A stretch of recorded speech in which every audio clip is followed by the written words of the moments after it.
Ребята, всем привет! Сегодня у нас второй день весны. Смотрите, какая у нас погода. Офигеть, просто снега метет. Зимой снега было мало. Меньше, чем обычно.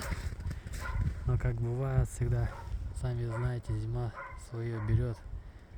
Если зимой мало нападало, то весной навалит снега. Офигеть. Вообще, смотрите, какая видимость.